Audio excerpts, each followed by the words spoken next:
একজনের উদ্যোক্তা হবে, একজন ইকোনমিতে কন্ট্রিবিউশন রাখতে চায়, একজন যে কোনো কিছু আবিষ্কার করতে চায়, এই গবেষণা করতে চায়, কেউ একজন ভালো একজন ফ্যাকাল্টি হতে চায়, তারপরে একজন বিজনেসম্যান হতে চায়, একজন আইটি এক্সপার্ট হতে চায়, একজন বিদেশে থেকে উচ্চতর ডিগ্রি নিতে চায়। বাংলাদেশে একজন সাধারণ মানুষ যার ফ্যামিলির মধ্যে ওরকম লেভেলে কেউ নেই। এখন আমাদের ম্যাক্সিমাম মানুষ দরিদ্রসীমার এমন লেভেলে আছে এবং পারিবারিক পরিবেশটা পরিমণ্ডলটা এরকম, অনেকের ফ্যামিলির মধ্যে থেকে এই ধরনের গাইডলাইন বা অ্যাডভাইসগুলো পাওয়ার কোনো সুযোগ নেই।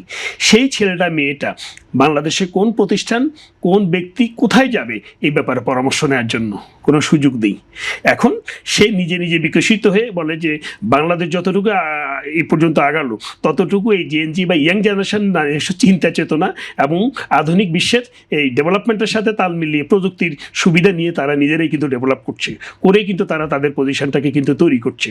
কিন্তু তারা কোনো প্রাতিষ্ঠানিক অর্গানোগ্রামের মাধ্যমে সিকোয়েন্সিয়ালি, যেমন আমি যদি আপনাকে উদাহরণ দিই ভাবে, তারা ভূমিকা রাখছে আর ভূমিকা রাখতে পারতো। ক্লাস 9-10 ক্লাস 8-এর পরে যখন 9-এ উঠবে তখন সে কোন সায়েন্স আর্টস কমার্স কোন দিকে যাবে, সে কি এন্টারপ্রেনার হবে, নাকি সে শিল্পী হবে, নাকি সে কোন ধারাবাহিকতায় যাবে, নাকি সে একজন চাকরিজীবী হবে। এখানে একটা সেশন থাকা উচিত 9-10-এ ভর্তির সময়, কেরিয়ার কাউন্সেলিং সেশন, যেটাকে মেন্টরিং বলে বা কাউন্সেলিং বলে, যেটা আমরা BBMBA প্রাইভেট ইউনিভার্সিটিগুলোতে প্রতিটা কোর্সের একটা কাউন্সেলিং কিন্তু সিস্টেম থাকে, ওখানে ডিসাইড করা কোন সাবজেক্টে যাবে বাকি। এক্সট্রিম মশার কয়েল প্ল্যান্ট ফাইবার দিয়ে তৈরি, তাই সহজে ভাঙে না, সুগন্ধিযুক্ত ও নিরবিচ্ছিন্নভাবে জ্বলে। ডেঙ্গু, চিকুনগুনিয়া বাহি সহ যে কোনো মশার বিরুদ্ধে দেয় এক্সট্রিম সুরক্ষা।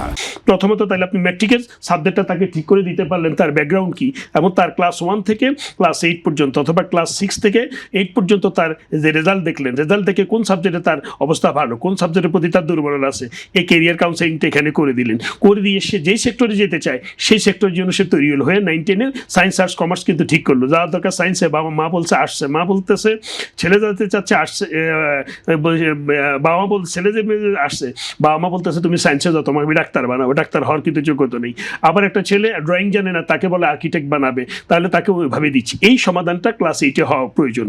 আমাদের বর্তমান মাননীয় শিক্ষামন্ত্রী, উনি আধুনিক মনা মানুষ, ওনার বয়স যতই হোক উনি মানসিকভাবে আধুনিক, চিন্তায় আধুনিক, এবং ওনার পড়াশোনা দেশের বাইরে। আমার মনে হয় এগুলো কারিকুলামের মধ্যে এই সেশনগুলো কিন্তু আনা উচিত। তাহলে আপনি ম্যাট্রিক পাস করলো, ম্যাট্রিক পাসের পর তার যে রেজাল্ট হলো, এরপরে কিন্তু আবার তার গ্রুপ চেঞ্জ করার সুযোগ আছে। ইন্টারমিডিয়েটে গেলে সে যেই সাবজেক্টে ছিল তার সময়ের পরিবর্তিত অবস্থা আবার ইন্টারমিডিয়েট চেঞ্জের সুযোগ আছে।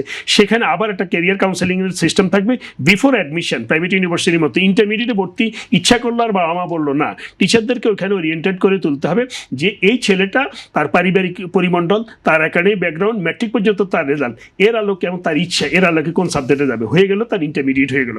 যখন ইন্টারমিডিয়েট হয়ে গেল তখন সে এরপর অনার্সের ক্ষেত্রে তো প্রাইভেট ইউনিভার্সিটি আছে, সরকারি ইউনিভার্সিটিগুলোতে কিন্তু কেরিয়ার কাউন্সেলিং নেই, কোন সাবজেক্টে যাবে, কোনটা তার কেরিয়ারের সাথে মিলবে, এটা নেই। আবার দেখা গেল মাস্টার্স করবে, তখনও কিন্তু এটা নেই। কিন্তু প্রাইভেট ইউনিভার্সিটিগুলো MBA করতে গেলে BBA-তে কেরিয়ার কাউন্সেলিং একটা সেশন হয়, তো কেরিয়ার কাউন্সেলিং ডিসকাস করে তাকে সাবজেক্ট সিলেকশনে সহজ করে দেওয়া হয়।